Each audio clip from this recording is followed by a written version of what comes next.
Hello dear, welcome to all of you once again in our channel. Today we are going to discuss about the World Heritage. This is very beautiful story of the World Heritage. Already all of you seeing in the picture there are four pictures. In these four pictures we generally understood the points of the pictures. Dear, संसार की बहुत सारी विरासतें हैं। उन सभी विरासतों के बारे में आज हम चर्चा करेंगे इस चैप्टर में।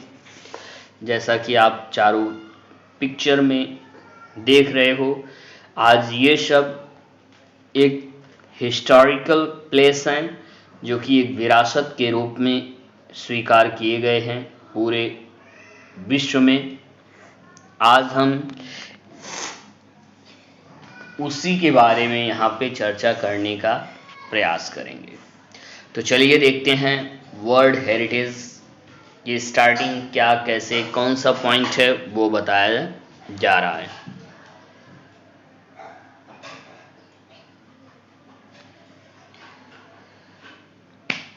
First paragraph, A World Heritage Site is a site determined by the United Nations Educational, Scientific and Cultural Organization UNESCO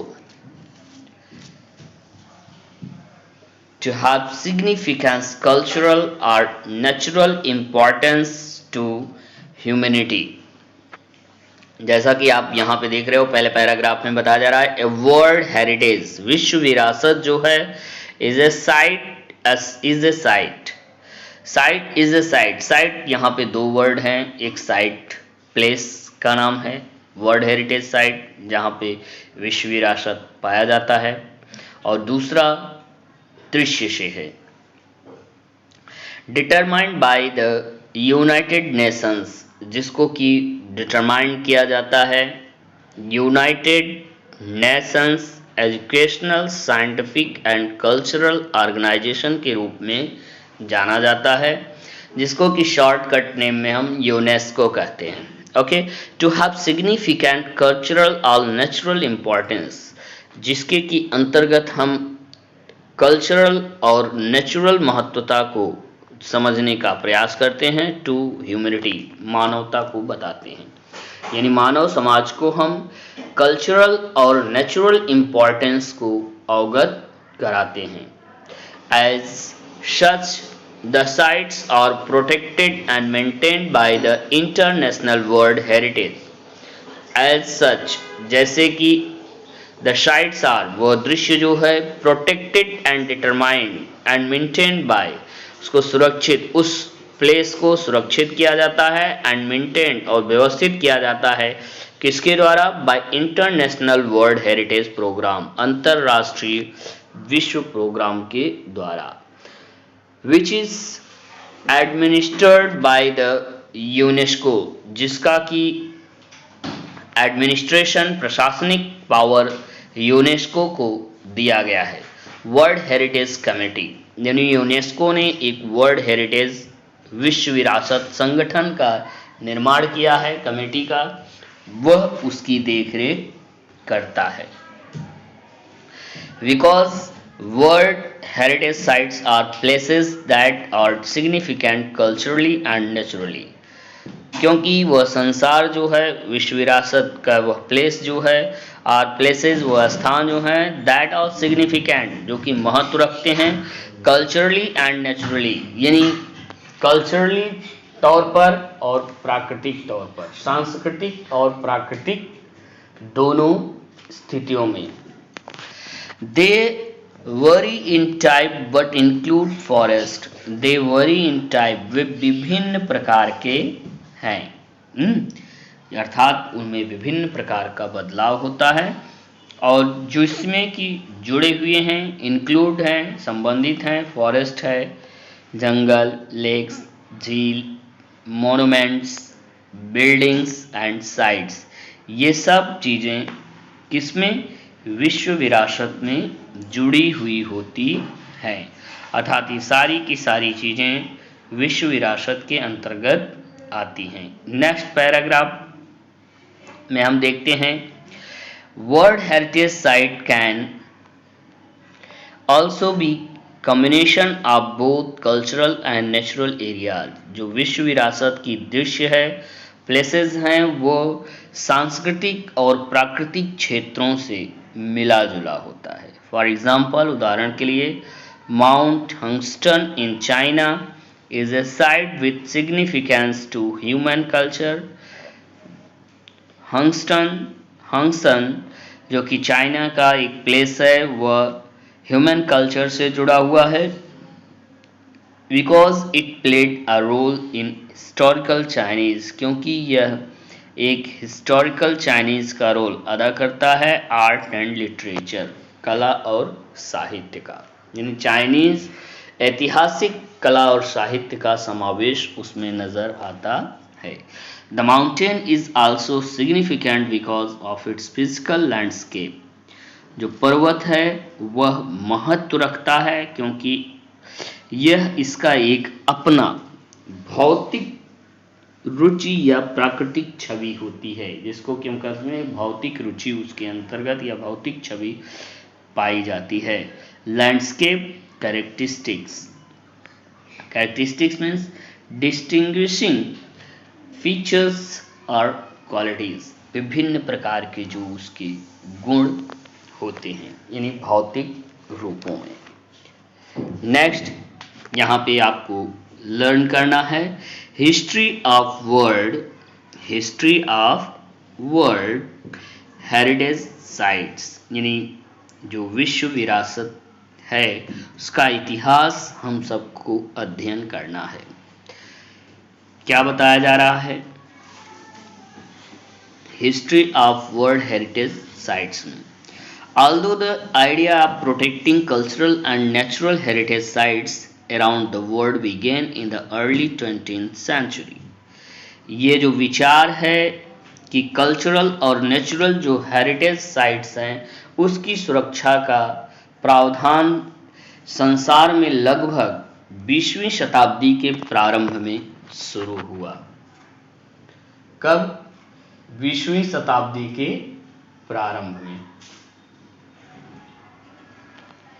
okay, next, momentum for its actual creation was not until the 1950s। अब यहाँ पे बताया जा रहा है उसकी गति पर जो है, मोमेंटम गति पर जो है, लगभग वास्तविक क्रिएशन की गति को पर बल पूर्ण रूपेण 1950 तक नहीं दिया गया। कब तक उसमें गति नहीं दी गई थी? इन 1950s, यानी 1950 तक।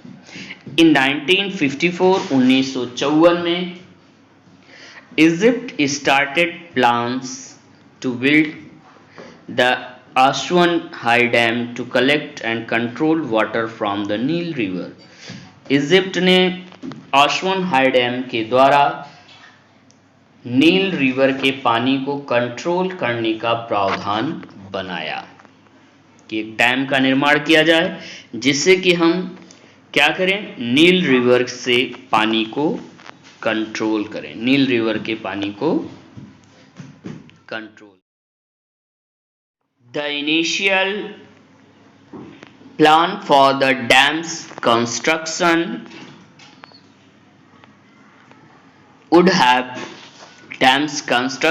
would have flooded the valley containing the Abu Simbel temples and scores of ancient Egyptian artifacts।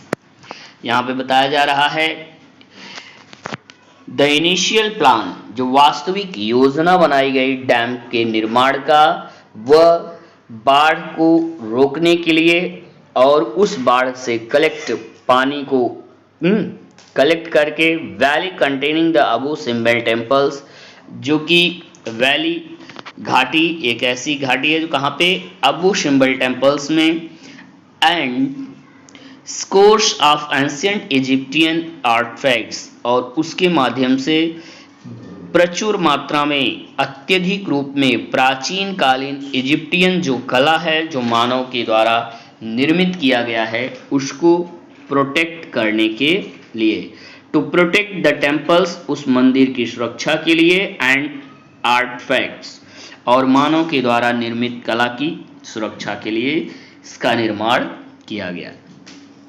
UNESCO launched an international campaign, UNESCO ने एक अंतर्राष्ट्रीय योजना बनाई, कैंपेन संगठन बनाया इन 1959 में, that called for the dismantling and movement of the temples, जो कि वास्तव में पुकारा गया एक प्रकार से डिसेंबलिंग और pulling down and movement of temples, मंदिरों के प्रति एक क्रांति को, टू हाइयर ग्राउंड, उच्च रूपों में। The project cost and estimated as, और उस प्रोजेक्ट का जो कास्ट एस्टिमेटेड किया गया, निश्चित किया गया, यूएस के अकॉर्डिंग $80 मिलियन, उसका प्रोजेक्ट का वैल्यू कैलकुलेट किया गया। $40 million which came from 50 different countries, और जिसमें कि लगभग 50 अलग अलग देशों का सहयोग जो था, उसमें $40 मिलियन का था। बाकी $40 मिलियन इजिप्ट ने खुद उसको बियर किया था। Because of the project success, उस प्रोजेक्ट की सफलता के पश्चात UNESCO and the international council, UNESCO और अंतरराष्ट्रीय संगठन जो है ऑन मॉन्यूमेंट्स उस गतिबल पर and sites initiated a draft convention, और उस स्थान पर जो है initiated a draft convention to create an international organization responsible for protecting cultural heritage. Initiated a draft convention, यहाँ पे क्या बताया जा रहा है, ए ड्राफ्ट कन्वेंशन, एक ड्राफ्ट, एक करार तैयार किया गया। जब वो मॉन्यूमेंट्स अर्थात उस कार्य को प्रारंभ किया गया, तब वहां पे एक करार तैयार किया गया, to create an international organization, जिसके माध्यम से एक अंतरराष्ट्रीय संगठन निर्मित किया गया, responsible for protecting and cultural heritage, जिसको कि पूर्ण रूपेण जिम्मेदारी दी गई कि वो उस हेरिटेज को, कल्चरल हेरिटेज को और नेचुरल हेरिटेज की सुरक्षा की पूर्ण जिम्मेदारी उनको सौंपी गई। नेक्स्ट पैराग्राफ में, शॉर्टली देयर आफ्टर इन 1965, कुछ ही समय के पश्चात 1965 में, A White House conference in United States called for a World Heritage Trust, white house में एक कॉन्फ्रेंस ऑर्गेनाइज किया गया यूनाइटेड स्टेट्स के द्वारा, और उसको क्या नाम दिया गया, world heritage trust, to protect historic cultural sites, और वह ट्रस्ट, उस ट्रस्ट का निर्माण किस लिए किया गया, प्रोटेक्ट हिस्टोरिक कल्चरल साइट्स के लिए, but to also protect the world's significant natural and scenic sites, और उसके साथ साथ उसमें जोड़ा गया कि संसार से जुड़ी हुई जितने भी प्राकृतिक दृश्य हैं, प्लेसेस हैं, स्थान हैं, उन सब की सुरक्षा की दृष्टि उस संस्था को अर्थात वर्ल्ड हेरिटेज ट्रस्ट को सौंप दिया जाए। फाइनली इन 1968, अंत में 1968 में, the international union for conservation, अंतरराष्ट्रीय संगठन के द्वारा फॉर कंजर्वेशन ऑफ नेचर, प्रकृति की सुरक्षा, डेवलप्ड सिमिलर गोल्स, उसको विकसित करने के लिए एक लक्ष्य निर्धारित किया गया, and presented at the United Nations conference on human environment in Stockholm, Sweden in 1972। बाद में स्टॉकहोम स्वीडन में 1972 में उन सभी चीज़ों से जुड़ी हुई एक ह्यूमन एनवायरनमेंट को यूनाइटेड नेशंस कॉन्फ्रेंस में रिप्रेजेंट किया गया।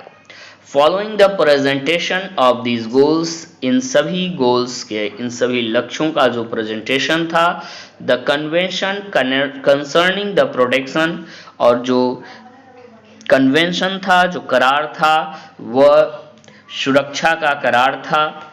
किस चीज का? अब world cultural and natural heritage, विश्व विरासत जो सांस्कृतिक और प्राकृतिक है उसकी सुरक्षा करना।